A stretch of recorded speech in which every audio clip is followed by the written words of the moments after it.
Hello commerce students. अब students commerce stream हमने select की है और हमारी 12th क्लास कंप्लीट होने जा रही है या फिर कंप्लीट हो चुकी है। लेकिन सबसे बड़ा हमारा ये कंफ्यूजन रहता है कि हमारे लिए आफ्टर 12 के बाद में बेस्ट से बेस्ट हमारे लिए कोर्स कौन सा है। कि कॉमर्स स्ट्रीम के अंदर ऑप्शंस तो काफी सारे हैं, लेकिन यहाँ पर उन ऑप्शन में से बेस्ट ऑप्शन सेलेक्ट करना भी जरूरी है यहाँ पर। तो स्टूडेंट्स आपके इसी कंफ्यूजन को आज हम दूर करने जा रहे हैं यहाँ पे। तो कॉमर्स के जो यहाँ पर टॉप कोर्सेज हैं, मतलब top 5 high package courses commerce stream में, उसमें सबसे फर्स्ट है आपका चार्टेड अकाउंटेंट, मतलब सीए। अब देखिए स्टूडेंट, सीए के बारे में हम सब जानते हैं, ये कॉमन कोर्स है, प्रोफेशनल कोर्स में आता है। और यहाँ पर सीए को एक्चुअली में काफी स्टूडेंट्स ये भी मानते हैं कि ये बहुत टिपिकल होता है, हार्ड होता है।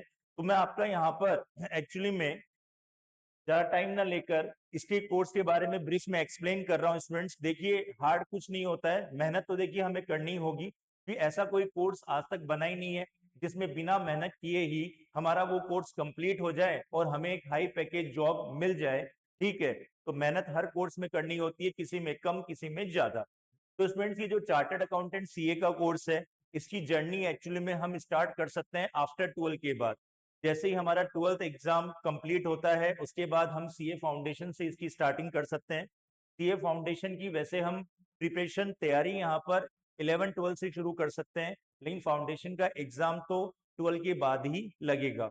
अब यहाँ पर सीए फाउंडेशन में आपके टोटल 4 पेपर्स हैं, और इन 4 पेपर्स में आपका मैथमेटिक्स का पेपर्स भी आता है।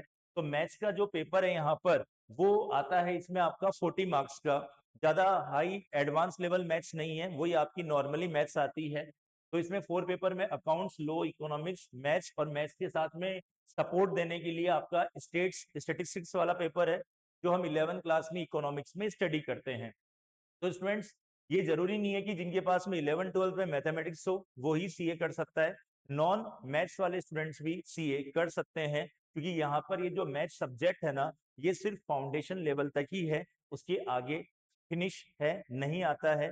ठीक है, तो यहाँ पर इन 4 पेपर्स का जो ड्यूरेशन टाइम है वो 4 मंथ्स का है, मतलब 4 मंथ्स में हम हमारा सिलेबस अच्छी तरीके से कंप्लीट कवर कर सकते हैं, टेस्ट सीरीज वगैरह सब कुछ दे सकते हैं, और फिर उसके बाद में हम सीए फाउंडेशन का एग्जाम भी दे सकते हैं। सीए फाउंडेशन का जो एग्जाम का मोड है वो ऑफलाइन रहता है, सेंटर बेस्ड, सेंटर पे जाना है, ऑफलाइन एग्जाम्स होगा आपका यहाँ पर। सीए फाउंडेशन का एग्जाम आपका मई, सितंबर, जनवरी, 1 ईयर में 3 टाइम्स होता है। अब देखिए स्टूडेंट, इन 4 पेपर्स के अंदर यहाँ पर आपके 2 पेपर्स तो सब्जेक्टिव है, अकाउंट्स एंड लॉ, और बाकी आपके जो 2 पेपर्स है रिमेनिंग, इकोनॉमिक्स, मैथ्स, ये आपका ऑब्जेक्टिव पेपर होगा एमसीक्यू पैटर्न के ऊपर। और इसमें नेगेटिव मार्किंग भी होती है, वही 1/4 मार्क्स, ओके, 0.25।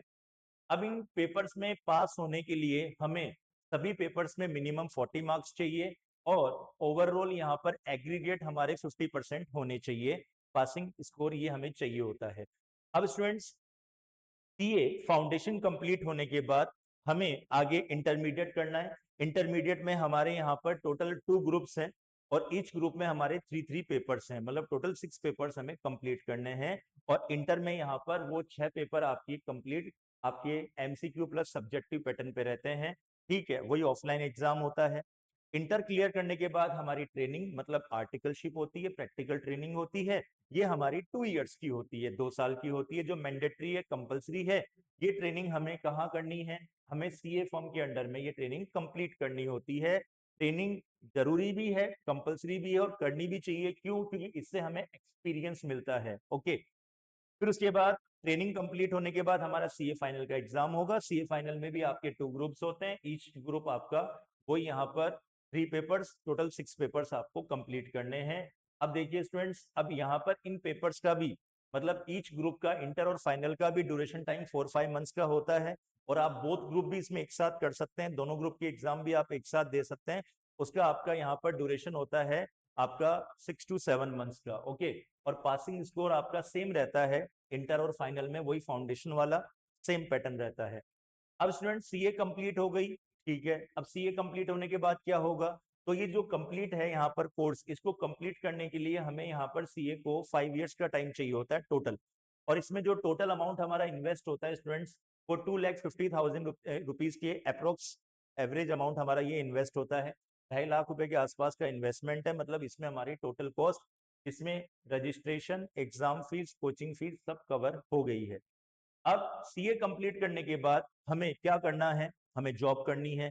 तो स्टूडेंट सीए कंप्लीट करने के बाद में जो भी हमारे कैंपस प्लेसमेंट्स होंगे, वहां पे इंटरव्यूज में प्राइवेट और गवर्नमेंट दोनों टाइप की, बोथ टाइप की कंपनीज आती है जहां हमारे इंटरव्यूज होते हैं, और वहां पे इंटरव्यू में हमारी स्किल और नॉलेज के बेसिस पे हमारा जॉब पैकेज डिसाइड होता है, जो मिनिमम 12 लाख पर एनम से लेकर 15 लाख पर एनम तक रहता है।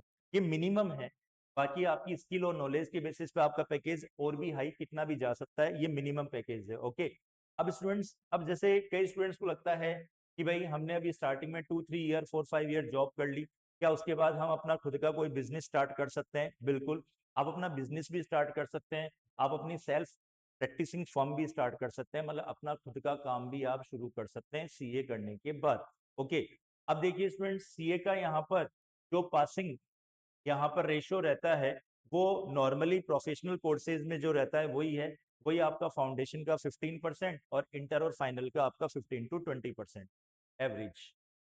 अब सीए के बाद में जो सेकंड हमारा यहाँ पर हाई पैकेज वाला जो कोर्स है, प्रोफेशनल कोर्स है, ये है CMA, cost and management accountant. अब देखिए students, cost and management accounting का भी यहाँ पे जो जर्नी है वो सीए की तरह फाउंडेशन से स्टार्ट होती है। वही आप 12 पास आउट करने के बाद सीएमए फाउंडेशन एग्जाम दे सकते हैं। 4 पेपर्स हैं आपके, अकाउंट्स, लॉ, इकोनॉमिक्स, मैथ्स और स्टेट्स, इसमें भी मैथ्स है, और यहाँ पे भी मैथमेटिक्स का जो यहाँ पर वेटेज है वो 40 मार्क्स है। अब स्टूडेंट्स, ये जो आपका सिलेबस है फाउंडेशन का 4 पेपर्स का 11th-12th का ही रहता है, और यहाँ पर ये आपके चारों पेपर एमसीक्यू होते हैं, मतलब फाउंडेशन में सब्जेक्टिव नहीं, चारों पेपर कंप्लीट आपके ऑब्जेक्टिव एमसीक्यू रहते हैं, ठीक है। और यहाँ पर इसमें नेगेटिव मार्किंग भी नहीं है, एक ये प्लस पॉइंट है। ड्यूरेशन टाइम तैयारी का वही 4 मंथ्स, पासिंग मार्क्स वही ईच पेपर 40, और ओवरऑल आपका एग्रीगेट 50% आपका होना चाहिए। एग्जाम, सीएमए का एग्जाम 1 ईयर में 2 टाइम्स होता है, जून एंड दिसंबर, ठीक है। और इसका भी जो मोड रहता है एग्जाम का, वो ऑफलाइन सेंटर बेस्ड रहता है। फिर उसके बाद फाउंडेशन क्लियर करने के बाद हम इंटर में आएंगे। इंटर के अंदर यहाँ पर हमारे इसमें 2 ग्रुप होते हैं, ईच ग्रुप हमारे 4 पेपर होते हैं, मतलब टोटल इंटर में हमारे 8 पेपर्स होंगे, 8 पेपर होंगे इंटर के अंदर हमारे, ठीक है। फिर उसके बाद इंटर के ये 8 पेपर दोनों ग्रुप, हम चाहे तो सिंगल सिंगल ग्रुप भी क्लियर कर सकते हैं और बोथ ग्रुप भी एक साथ क्लियर कर सकते हैं, वो हमारे कैपेसिटी पे डिपेंड करता है, ठीक है। फिर उसके बाद इंटर के बाद हमारी प्रैक्टिकल ट्रेनिंग होती है स्टूडेंट्स। अब ये जो आर्टिकलशिप होती है, इसमें ये 15 मंथ्स की आर्टिकलशिप होती है, ठीक है, जो हमें फाइनल से पहले कंप्लीट करनी होती है।